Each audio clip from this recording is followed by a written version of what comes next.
Good morning, friends. Please stand and let's start with the double breath with the palms touching.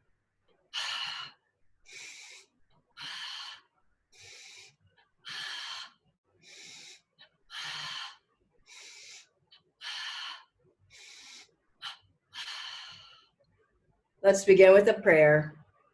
Heavenly Father, Divine Mother, friend, beloved God, great masters, Jesus Christ, Babaji Krishna, Laidi Mashai, Swami Shri Yukteswarji, beloved Gurudeva, Paramahansa Yogananda Ji, saints of all religions, we bow at thy feet. O great ones, fill our lives with thy light, with thy grace, with thy guidance, with thy blessings. We are thine. Be thou eternally ours.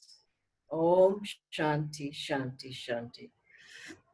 Now please stay standing for a moment. I like to do a practice right away from this wonderful book, How to Awaken Your True Potential by Master. This is on ridding yourself of worry. Master says here, anytime you are tired or worried, inhale and tense your body. Then throw your breath out and relax your whole body. Remain without thought or breath for a few moments, and you will become calm. Let go of your worries. Enter into absolute silence every morning and night. Try to remain for 1 minute at a time without thinking, especially if you're worried. Then try to remain several minutes with a quiet mind. Then visualize some happy incident in your life. Mentally go through the pleasant experience over and over again until you forget your worries entirely. Let's do that now. Let's inhale and tense the body until you vibrate, then exhale. Try to relax all the mental tensions, physical tensions. Inhale again. Prana, energy, life force, filling your whole body. Exhale. Relax, release anxiety, worries, fears. Once more.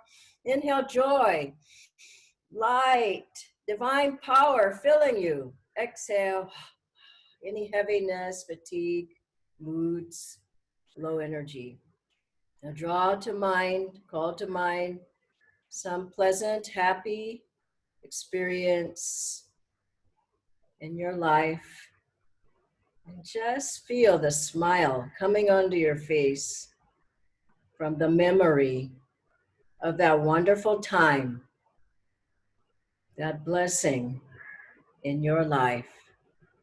And let that memory fill your whole brain, dissolving worry, pushing it out of the mind, and filling your brain, your thoughts, with God's light and joy. Om Shanti, Shanti, Shanti. Let's listen to Swami Kriyanandaji now. And first we'll hear Swamiji greeting us with good morning. And we'll be listening to these every day, very brief. And then we have a short talk by Swamiji, about 6 or 7 minutes to share with you. Okay, let's enjoy.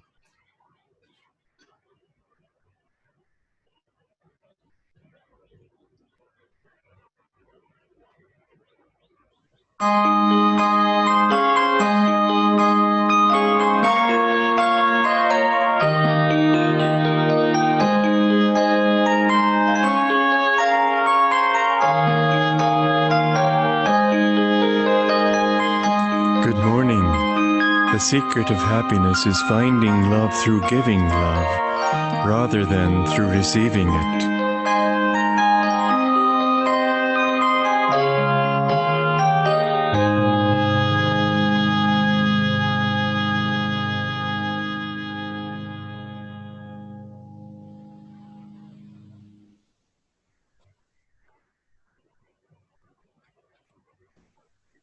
Then, Another important point is to always listen.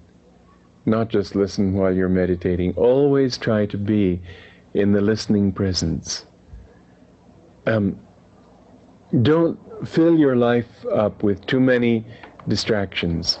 It's so easy to do, but once it's all over, where is it? You know, the average, I forget what it is, but I think it's that the average person in this country, over a lifetime, watches 1.5 years of ads on TV. This is hard to believe. The amount of time that we waste watching TV is bad enough, but how much of that's taken up just with the ads? I remember 3 years ago in Hawaii, I was in a rented house or cabin, and there was a TV there, and so I turned the TV on, and there was a movie. So I watched it for about 5 minutes, and then ads came on, and I watched about 9 ads, and then voice said, "Monday night at the movies will return after the following announcements." I turned it off, and I just have lost interest in TV ever since. It's just, it's an insult to your intelligence. But it's more than that. We waste so much time, and then suddenly we wake up and we think, what have I done with my life? Because your life is measured to a very large degree by the little things that you do. The big crises, the big acts. It's strange how many movies there are about World War II. I lived through it in a way. I didn't get involved in it. I wasn't in the army. But still, I was alive at that time and aware of the intensity, to some extent, of the struggle and pain and tragedy and so on. Nobody enjoyed living through. Nobody wanted anything to do with it. They wanted peace. They didn't want to be shooting each other and having their legs and arms blown off. Why do they want to see movies about it now? It's because at least for that little bit of time, people were putting out energy and living intensely. They were living dangerously, and they call that intensely. It may not have been all that intense, but there was the longing for it, the nostalgia for that period when really we were on the edge of our seats. And why? Because mostly people are sitting back in lazy boys.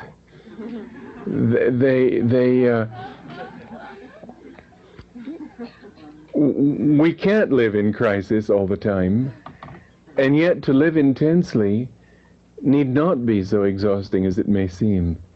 If you live intensely without being tense, if you live much more consciously, in other words. But we don't have an opportunity very often, and I hope it won't come again, although I can't help thinking that it will, to go through warfare and to have real crises that we have to face and tragedies that we have to deal with and so on. Most of the time, our lives are not set for heroism.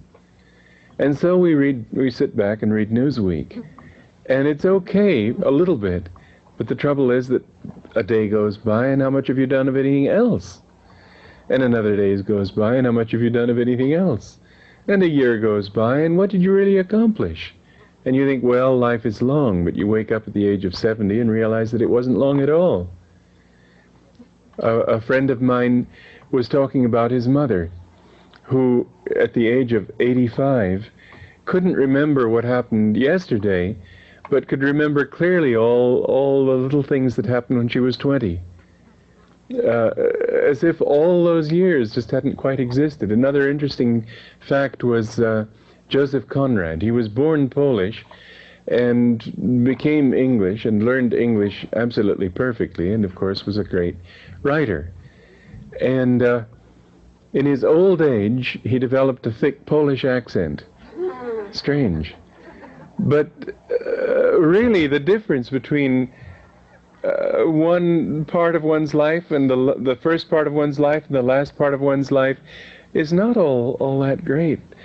A friend of my mother's, who was probably 78, said that people look at me and they see me as an old woman, but when they say it, when I see them thinking that way, I just laugh, because I know I'm just that same little girl. And that's the consciousness inwardly doesn't really change all that much. She always had the consciousness of a little girl, which is why she would put it that way. But the fact all the same is that life is extraordinarily short, and we should not waste our time.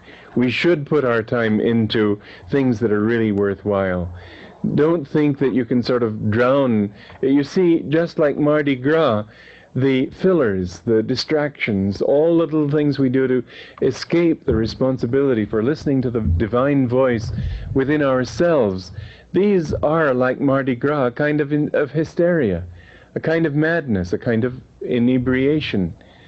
We think to make enough noise to push out of our minds and therefore out of reality that silent universe that is just sitting there watching, waiting for us to wake up and take notice.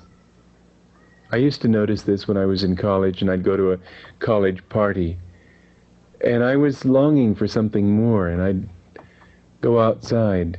I remember there was a beach party one night, and we were all there cooking hot dogs and singing, and it all seemed sort of, I don't know, it just...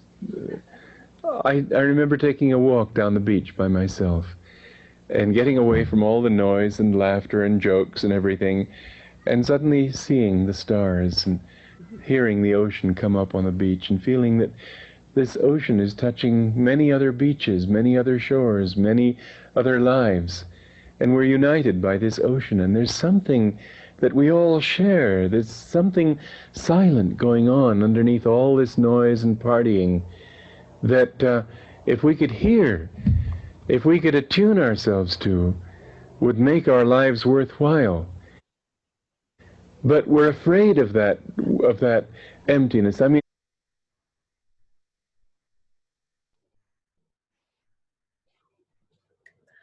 Good morning again, friends. It's so nice to hear Swami Kriyanandaji's voice and feel his blessing with us and his energy. We will be playing that good morning every day. There's a different one for each day, and a talk by Swamiji. Today I want to go into how to use our time well. You heard what Swamiji was saying there about how much time is just wasted away, sitting in front of the television, doing nothing, maybe going on social media continually. But as a yogi, we have a particular path, we have teachings, we have gurus, we have techniques, we have a lifestyle that's our own. And that lifestyle we should be adhering to and following. And the first thing I want to say is that we have to realize that our masters are always with us. Times are good, times don't seem so good. We feel up, we don't feel so good. That the master's blessings, their grace, their divine power, their help, they're always, always with us. As Babaji, Lady Mahashaya said about Babaji in Autobiography of a Yogi, that anyone who calls with devotion to Babaji will feel his blessing, an instantaneous blessing. And Lahiri Mahashaya said, I'm with all those who practice Kriya, meaning all those who are in tune in that way. And of course, Yoganandaji said, to those who think me near, I am near. And that's been proven over and over. I remember when Swami Kriyanandaji was writing the Bhagavad Gita, he wrote 2 months on that. It was his masterpiece, really, and 600 pages. And during that time, you could feel Yoganandaji's presence very strongly in the house where Swamiji was. You can feel Master's presence here in this room where I've been giving these talks for, now it's been a month or over a month. I come in this room and I feel like, oh, the divine presence is here because of reaching out to people here. I'm sure you can feel his presence in your meditation room and probably around your house. And Swamiji said to us, we asked him, is Master here? No, it feels like he's here while you're writing. And he very quietly said yes. And you can feel that. And also there was a lady at Ananda Village who wasn't even a member. Her daughter was a member. She was visiting and a resident there. And she was taking a walk one day and she saw Yoganandaji there. And she said, do you come here often? And he said to her, I'm here all the time. What do you mean? And I believe that's so true. And so we have to draw the presence of the masters. Masters said, I'll be sitting there with you all in the back of the room. You won't know I'm there, but I'll be there. And so the first thing to remember is bring the masters with you into your home, into your heart, into your meditation room, everywhere that you are. Bring them into your home with you and have them there with you. I recall a man who he was taking his family into Delhi from Gurgaon, one of our members, and he had one of these car protectors, a picture of Guruji on one side, on the other side, picture of Babaji, and you could just hang it there in your car. And he was feeling Master was protecting his car, and so he got there to where his destination. He took the family out, the little children and his wife, and they start walking away. And then a big bus came and just slammed the car and completely demolished the car. And he looked back and he said, oh my God. And he said, I realized that God wasn't, and the masters weren't protecting the car, they were protecting them. And this is what we have to realize, that the masters are protecting us. And if we can live in that way, especially during this time of lockdown, that the masters are in my house, they're in my meditation room, they're meditating with me, they're doing my work with me, and they're everywhere. It's such a wonderful feeling to live your life with the masters. And you could every week take one master and just say, to this week, or every day, however you want, Guruji's with me. The next week, Lahiri Mahashaya is with me. The next week, I'm going to have Babaji here all week with me. The next week, Krishna's here with me, and so forth. Swami Shri Teswarji is here with me. He's disciplining me. He's getting me up in the mornings. However you want to do it, but have the vibration and the magnetism to draw the masters. Secondly, be a bearer of light yourself. It's not enough to just call on the masters. You have to do that yourself. Do your sadhana. I remember a master said of Swami Shri Teswarji when he met him at the train once, he said, my master's there in that compartment. His aura fills the whole compartment. And the aura of a yogi, of somebody who is meditating a lot, is a strong aura. And keep your practice, keep your meditation, your energization, Hatha Yoga, Ananda Yoga, affirmations, healing, various things. I'll go into more of those in a moment, but you should be a light yourself. And as you meditate, look at the light, at the point between the eyebrows. If you're not seeing anything, feel the vibration here. This is a chakra. Uplift yourself above the worries, above the fears and problems. And that light, feel like it in the Bible it says, if thine eye be single, thy whole body shall be filled with light. And fill your whole body as you meditate. I'm full of light. You can also do this Om Tat Sat, which we've gone over other times. Om Tat Sat, circling your arms around you and visualizing light all around you. And do an affirmation of light. You should be a light bearer. This is what a minister or acharya is called in Ananda in America and the West, a light bearer. I am bearing the light. And maybe it's small, maybe it's medium size, maybe it's big, but I'm here to bear the light.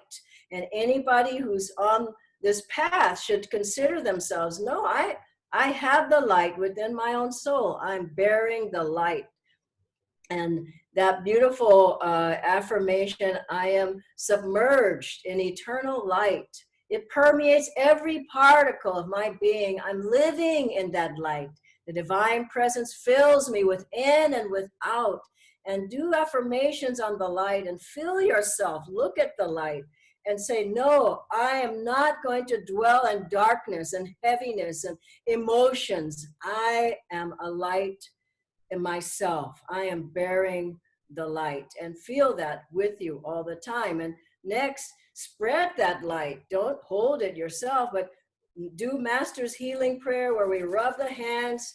You can tense your arms as we've been doing in the evenings at the sadhana. You can rub the arms and rub the hands And then hold your hands up. You can feel the vibrations coming out of your hands.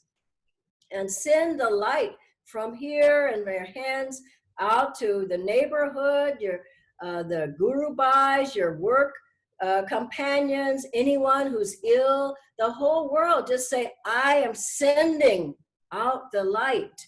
And as you do that, you of course receive more yourself. And think of all those who are in need of that light. The other wonderful thing is share that prayer, but also share from your heart. I've been telling people, call 5 people, guru bhais, neighbors, anybody. Say, how are you doing? Do you need any help? Can I be of any service to you? How is your family doing? I talked to my mother yesterday, and it was so sweet on the phone. I said, Mom, it's a time for prayer. Our whole family was praying from the time I was born. I just remember an environment of prayer. All of my relatives were praying, and in the church, we were in the morning church, we were in the noon church, we were in the night church, we were in the church all the time, praying and praying. And at night we would kneel down by the bed, and our parents and grandparents would teach us how to pray. People have forgotten how to pray. And my mother so sweetly, she said, yes, it is a time of prayer. And she said, this man called me about my phone to help me fix my new phone. And she said, after, said, young man, do you have a Bible? And I thought, that's my mother. Says, you have a Bible? And he said, yes, ma'am, I have a Bible. She said, I want you to read this verse from the Bible so that you know that God is with you. And that's what we have to do, to keep remembering. Yes, God is there. Yes, I can spread that light. Yes, I can spread hope. Yes, I can be a part of the solution, not the problem. And so also spread the light. We have some newly graduated meditation teachers and some yoga teachers in training. And it's not to sit back and have with a diploma, oh, I'm a teacher now, I'm a teacher. The teacher is a servant. We are the servants. And for all of them to go out and find people to help your people at work to learn how to meditate, help people to have less stress by helping them to do yoga, helping them to learn the postures.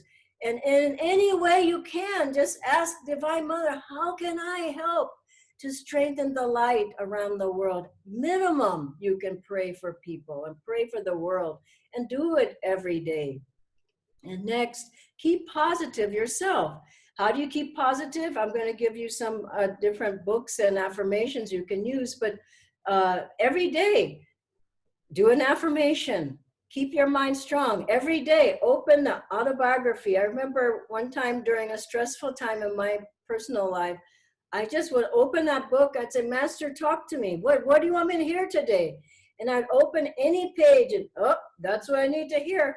And try that with any of our books. Open and just read a paragraph and just put that in your whole consciousness for the day. Today, my guru has given me this message, and this is what I need to live by today. Keep books around your house where you start to get negative. Pick up that book and open it, and keep a candle lit somewhere, or a light in a place that's important in your house. Keep your altar shining and clean, and keep, maybe you do an arati there to bring in the light and to get out of a heavy consciousness. So affirmations, books, the talks of Swamiji, just hearing his voice, it's like he's coming through the ether, and he's just saying, I'm with you. Listen to me. I listen to 2-3 talks every day of Swami Kriyanandaji's. You can go online, go on ananda.org, get the talks, get the music, get the affirmations, get the books. It's all there. That's for the social media we should be going on.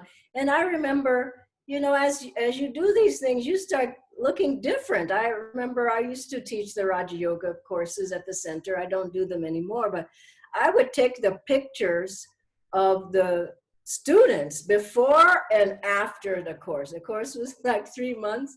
And I would take the picture and I would tell them, show them at the end, look at your face now. Look how you used to look. Look how you look now. And this is, if you practice like that, you will change and you start to really become strong and centered and full of light and full of joy. And nobody can take that away from you. I remember some fellow sent me, a friend, some years back, a couple of years back, he sent me some old pictures that he had seen from some decades ago, thank God. And he said, oh, Dhyanaji, I found these pictures of you. And I said, oh my God, did I look like that? I said, I hope you haven't shared these on social media. He said, no. I said, don't share with anybody. Look at your old pictures. It's frightening, honestly. And you look at a devotee with strong energy, strong eyes. No matter what happens, there's a smile on the face. There's joy. This will happen if you keep positive, keep practicing, and all these things I've been saying. The next thing is a satsang. Keep with the sangha. No, I'm going to go and watch 5 movies. No, keep with the sangha. There's things every day, all day long. Nobody has an excuse. All day long, there's 5 a.m. sadhana, there's the noon sadhana, there's the evening sadhana, there's the 8 o'clock program, there's various other programs, there's programs at all the centers. There's so many offerings now.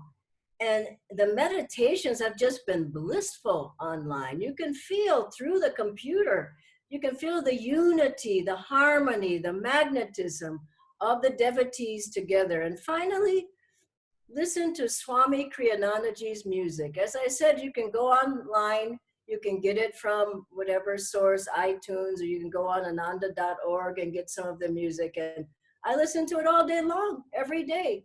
It is so healing. Swamiji said he attuned that music to the vibration of Om, meaning the vibration of God. It pulls you right up out of your worries and fears and doubts. It just uplifts your energy to the higher chakras. If you listen to that music, you will be healed.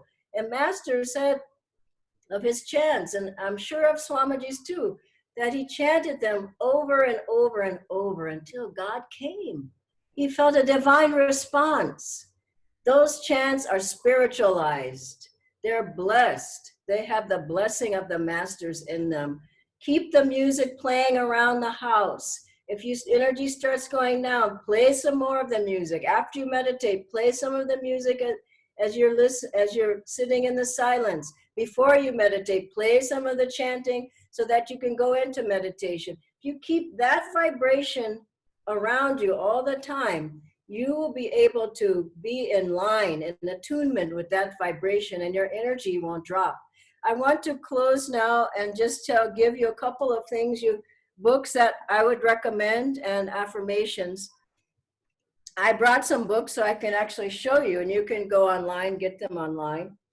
This is a wonderful book, Whispers from Eternity by Master. And he said, when you can't see me anymore, read my whispers and I'll be talking to you through them. They're beautiful poems. This book, a biography, Master's Life, is a beautiful book written by Swami Kriyanandaji. You can open that every day and read something. Also, Autobiography of a Yogi, of course, that's a fantastic book. And as almost like a sequel to that is Swamiji's book, The New Path, where he tells of his discipleship under Paramahansa Yoganandaji and what it was like to live with the great master, the tests they went through, the strength that they gained. Of course, I've been going through this book most days with you. There's a whole wisdom series by Master, which you can get with different topics. Finally, this is fabulous, Metaphysical Meditations. And I would take from here, for your meditations in the mornings, you can take some things, some poems from here, but also there's some wonderful brief affirmations. We won't do this, but I just read so you can hear how beautiful they are. One is, on the throne of silent thoughts, the God of peace is directing my actions today. Isn't that beautiful? One more, I will wipe the dream fears of disease, sadness, and ignorance from the soul's face of silence and the veil, with the veil of Divine Mother's peace. How beautiful. And finally, I'm protected behind the battlements of my good conscience. I burned my dark past. I'm interested only in today. So all of these aids can help you during your day and to keep in attunement with God and masters and to become the light yourself and to share that light with the whole world. God bless you and have a wonderful day.